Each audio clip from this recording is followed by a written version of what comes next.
আজকের ক্লাসের আমাদের আলোচনার বিষয় হলো প্রি সক্রেটিসের উপর আমরা আজকে একজন বহুত্ববাদী দার্শনিক এমপিডোক্লাস সম্পর্কে আলোচনা করব। এমপিডোক্লাস জগতের উৎপত্তির কারণ হিসাবে কোন কোন সত্তাকে, আদিতম সত্তাকে স্বীকার করেছেন এবং জগতের উৎপত্তির ক্ষেত্রে ব্যাখ্যা করেছেন, সেই তত্ত্বগুলি সম্পর্কে আমরা আজকের ক্লাসে আলোচনা করব।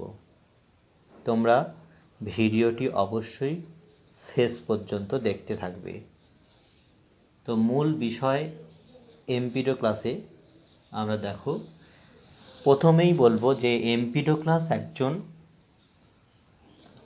প্রি-সক্রেটিস এবং বহুত্ববাদী দার্শনিক। একত্ববাদী দার্শনিক কাদের বলা হয় না, যারা জগতের উৎপত্তির কারণ হিসাবে একটি মাত্র সত্তাকে স্বীকার করে, তাদেরকেই বলা হয় একত্ববাদী দার্শনিক। যেমন উদাহরণস্বরূপ বলতে পারি যে থেলস একজন একত্ববাদী দার্শনিক, কারণ জগতের উৎপত্তির মূল তত্ত্ব হিসাবে থেলস জলকে স্বীকার করেছেন। কিন্তু এমপিডোক্লাস তিনি বহুত্ববাদী দার্শনিক, কারণ তিনি জগতের উৎপত্তির কারণ হিসাবে একটি উপাদানকে স্বীকার করেননি। তিনি বলেন জগৎ অনেক উপাদানের সমষ্টি। অনেক বলতে তিনি এখানে 4টি প্রধান উপাদানকে স্বীকার করেছেন। তাহলে জগতের আদিতম কারণ হিসাবে তিনি 4টি উপাদান স্বীকার করেছেন। কি কি? পৃথিবী, জল, বায়ু, অগ্নি। এই 4টি উপাদানই হলো জগতের আদিতম কারণ। এই উপাদানগুলো থেকেই এমপিডোক্লাস বলছেন জগতের সমস্ত কিছুর উৎপত্তি হয় এবং জাগতিক বস্তুর বিনাশের পরে এই 4টি উপাদানেই তারা বিলীন হয়ে যায়।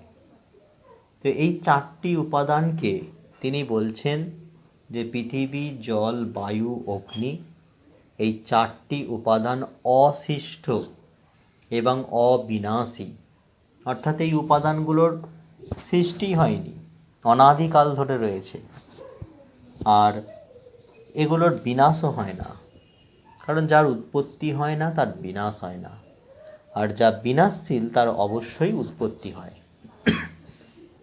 তো এমপিডোক্লাসের বক্তব্য যেহেতু এই পৃথিবী, জল, বায়ু, অগ্নি এদের যেহেতু কোনো উৎপত্তি নেই, তাই এদের বিনাশও হয় না। তাহলে জগতের আদিতম কারণ পৃথিবী, জল, বায়ু, এদের উৎপত্তি নেই, বিনাশ নেই। তাহলে এদের থেকেই জগতের সমস্ত কিছু সৃষ্টি হয়।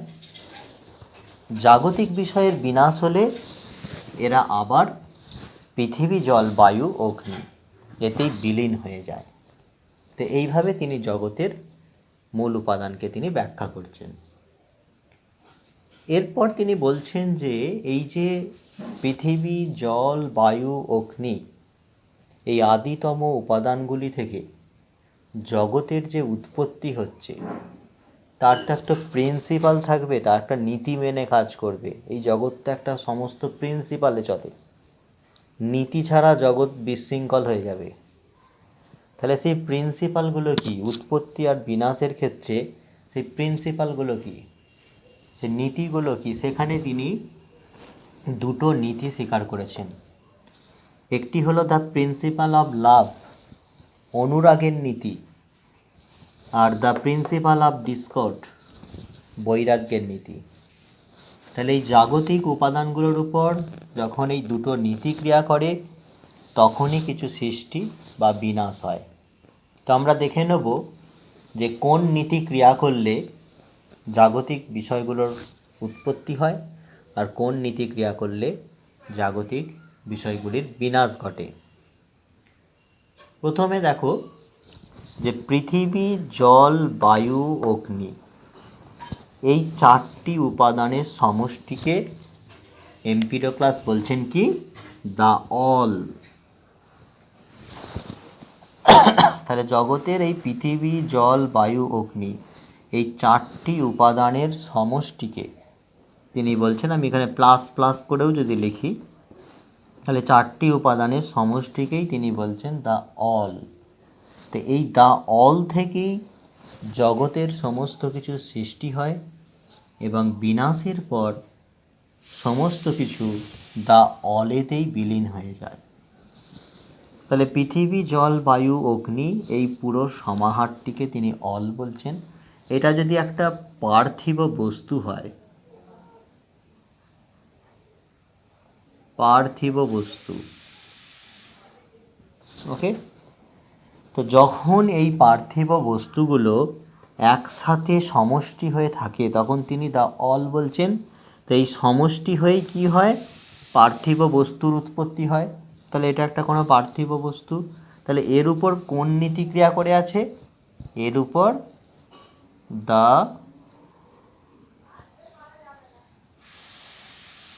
Principal of love, the principle of love, এই নীতিটা ক্রিয়া করে আছে, যার ফলে পৃথিবী, জল, বায়ু এরা এক জায়গায় সমষ্টিবদ্ধ হয়ে আছে, হয়ে একটা পার্থিব বিষয়ের উৎপত্তি করেছে। এই যে সমষ্টিবদ্ধ অবস্থা, যেখানে দ্য প্রিন্সিপাল অফ লাভ ক্রিয়া করছে, সেই অবস্থাটিকে তিনি বলছেন দ্য অল। এবার দেখো, এই পার্থিব বস্তুটার উপর, মানে এই সমষ্টিটার উপর, দ্য অলের যখন দ্য প্রিন্সিপাল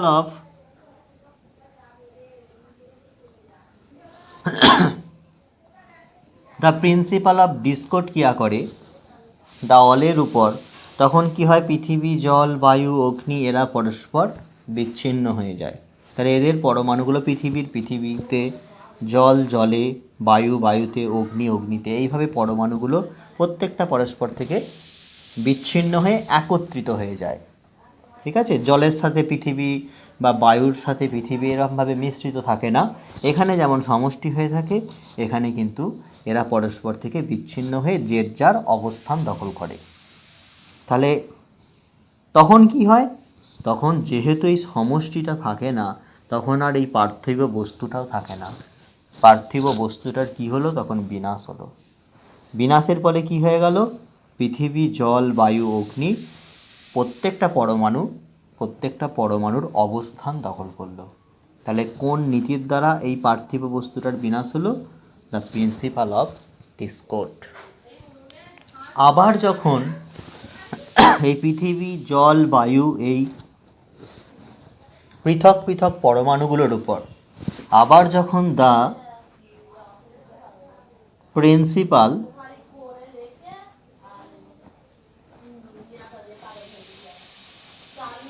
দেখো, পৃথিবী, জল, বায়ু, অগ্নি এদের পরমাণুগুলো যখন এরকম প্রত্যেকের স্থানে অবস্থান করছে, তখন এদের উপর যদি আবার দ্য প্রিন্সিপাল অফ লাভ ক্রিয়া করে, তখন তারা কি হবে? আবার ওই প্রিন্সিপাল অফ লাভ ক্রিয়ার ফলে তারা অলে পরিণত হবে। ওকে, তাহলে এগুলো হচ্ছে আদিতম সত্তা। এদের উৎপত্তি বিনাশ কিছু নেই।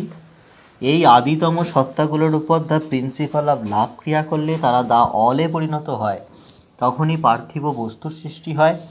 আবার এই পার্থিব বস্তুর উপর যখন দ্য প্রিন্সিপাল অফ ডিসকর্ড ক্রিয়া করবে, তখন এই পরমাণুগুলো পরস্পরের জায়গায় চলে যাবে, বিচ্ছিন্ন হয়ে যাবে।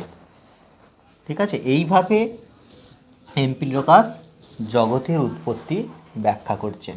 তাহলে দুটো নীতি ক্রিয়া করছে, একটা দ্য প্রিন্সিপাল অফ লাভ, আর একটা হচ্ছে দ্য প্রিন্সিপাল অফ ডিসকর্ড।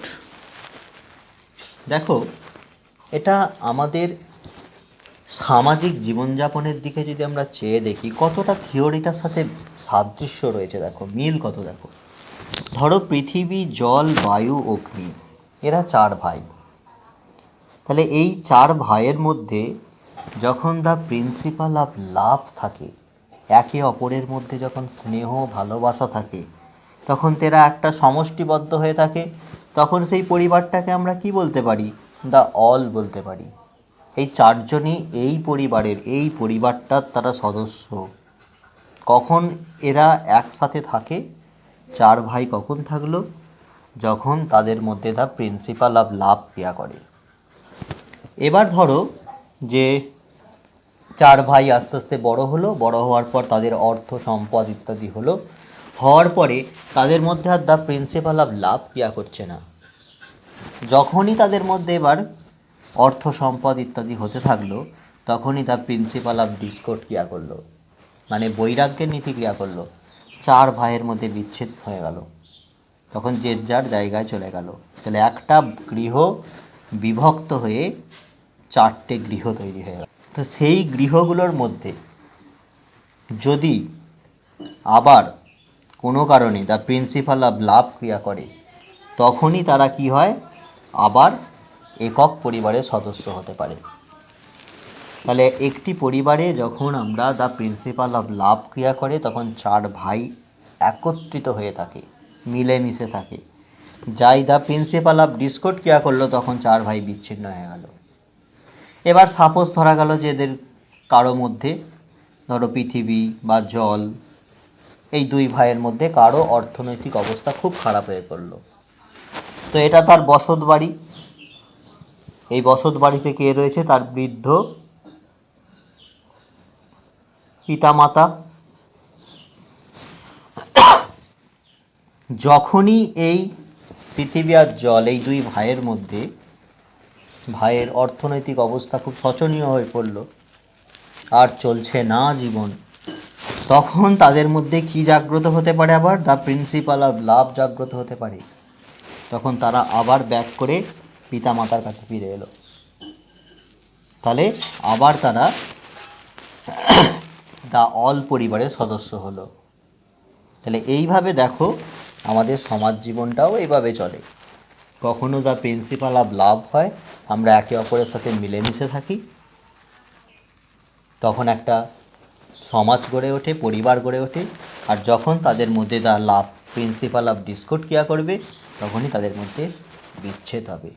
তো এই তত্ত্বটাকেই এম্পিডোক্লাস জগতের উৎপত্তির ক্ষেত্রেও একইভাবেই ব্যাখ্যা করছেন। তাহলে একটা জিনিস দেখলাম যে জগতের এই মূল যে সত্তাগুলো, পৃথিবী, জল, বায়ু, অগ্নি, এই মূল সত্তাগুলো কিন্তু আদিতম সত্তা, অপরিবর্তনীয়। এদের কখনো কি হয় না? বিনাশ হয় না। এদের থেকেই দ্য অল, এবং দ্য অল থেকেই আবার সূক্ষ্ম পরমাণু, মানে সমগ্র জগৎ এইভাবে পরিবর্তন হচ্ছে, উৎপত্তি হচ্ছে, বিনাশ হচ্ছে।